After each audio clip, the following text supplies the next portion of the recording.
Assalamualaikum warahmatullahi wabarakatuh.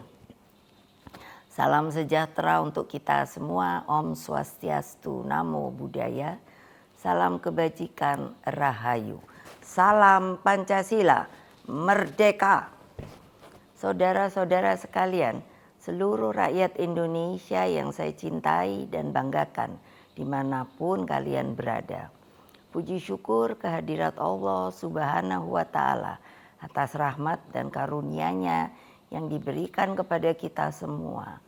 Pada momentum yang sangat baik ini, setelah mendengarkan dengan seksama terhadap apa yang terjadi dalam kehidupan politik kita masa sekarang dan mempertimbangkan segala sesuatunya dengan hati nurani yang jernih, sebagai kontemplasi, maka saya memutuskan sudah tiba saatnya untuk berbicara.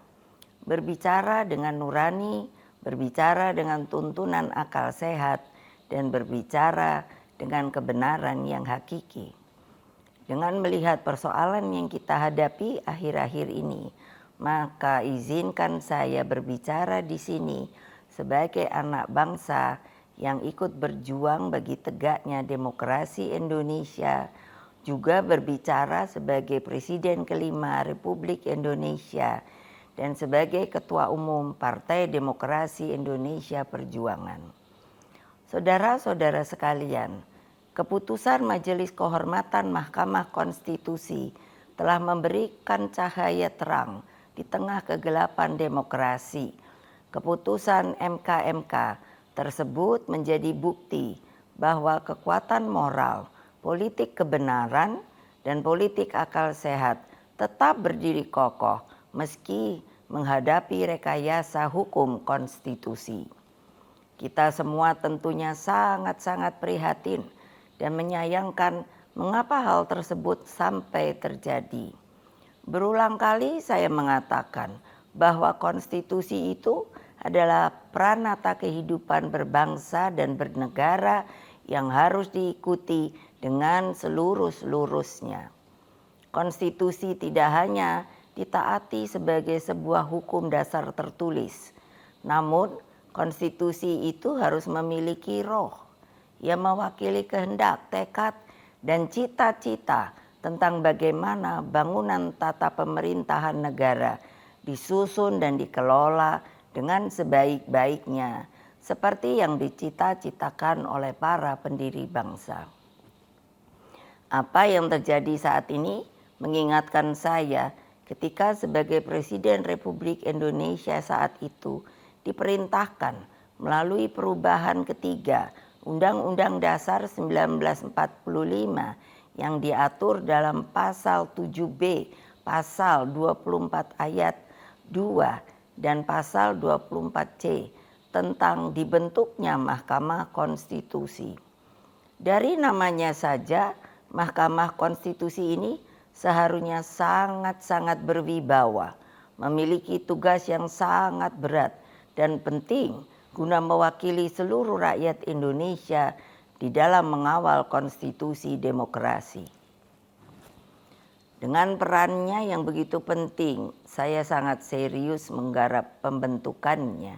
Saya sebagai Presiden didampingi oleh Menteri Sekretaris Negara mencarikan sendiri gedungnya, dan saya putuskan berada di dekat istana, yaitu suatu tempat yang sangat strategis yang disebut sebagai Ring 1, sehingga Mahkamah Konstitusi tersebut harus bermanfaat bukan bagi perorangan, tapi bagi rakyat, bangsa, dan negara. Saya ingat waktu itu, Ketua MK yang pertama adalah Pak Jimli Asidiki, dan saya sangat berterima kasih atas segala konsistensinya selama ini. Saudara-saudara sekalian, seluruh rakyat Indonesia yang saya cintai dan banggakan, dengan seluruh suasana kebatinan terkait pembentukan MK ini, apa yang menjadi kehendak rakyat melalui reformasi adalah suatu perlawanan terhadap watak dan kultur pemerintahan yang pada waktu itu memang sangat otoriter. dalam kultur otoriter dan sangat sentralistik ini lahirlah nepotisme, kolusi, dan korupsi. Praktek kekuasaan yang seperti inilah yang mendorong lahirnya reformasi. Semangat reformasi yang berkobar-kobar itu menggerakkan rakyat hingga masuklah zaman demokrasi. Bukan sebuah proses yang mudah, bukan yang indah, karena pada waktu itu sampai saat ini kita masih seharusnya mengenang dengan perasaan hati yang begitu sedih atas pengorbanan rakyat dan mahasiswa melalui peristiwa Kuda Tuli, peristiwa Trisakti, peristiwa Semanggi, hingga berbagai peristiwa penculikan para aktivis, bagian dari rakyat, dan lain-lain. Mereka banyak saksi-saksi hidup yang sampai hari ini berdiam diri. Semua menjadi wajah gelap demokrasi. Praktek kekuasaan yang otoriter itulah yang telah kita koreksi. Maka melalui reformasi janganlah lupa lahirlah demokratisasi melalui pelaksanaan pemilu presiden dan wakil presiden secara langsung dan terbatas, serta undang-undang tentang pemerintahan yang bebas dari nepotisme, kolusi, dan korupsi. Apa yang terjadi di Mahkamah Konstitusi akhir-akhir ini telah menyadarkan kita semua bahwa berbagai manipulasi hukum kembali terjadi. Itu semua akibat praktek kekuasaan yang telah mengabaikan kebenaran hakiki politik atas dasar nurani. Saudara-saudara sekalian, seluruh rakyat Indonesia yang saya cintai dimanapun kalian berada, jangan lupa kita adalah bangsa pejuang. Kita bangsa yang mampu mengatasi berbagai cobaan sejarah. Karena itulah dalam situasi seperti ini, mari kita kawal pemilu 2024 dengan nurani dan sepenuh hati. Kita jadikan pemilu 2024 sebagai momentum untuk mendapatkan pemimpin terbaik yang benar-benar mewakili seluruh kehendak rakyat Indonesia, mengayomi agar Indonesia menjadi bangsa hebat, unggul, dan berdiri di atas kaki sendiri. Rekayasa hukum tidak boleh terjadi lagi. Hukum harus menjadi alat yang menghadirkan kebenaran.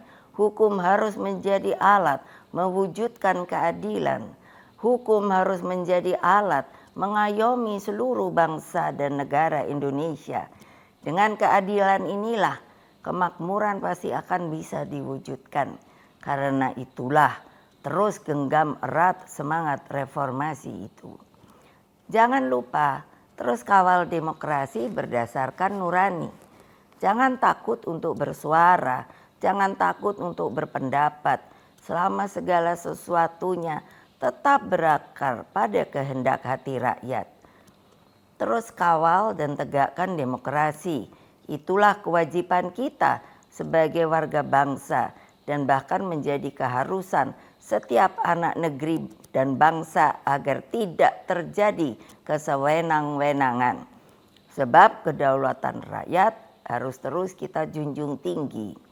Pemilu yang demokratis, yang jujur, adil, langsung, umum, bebas, dan rahasia harus dijalankan tanpa ada kecuali.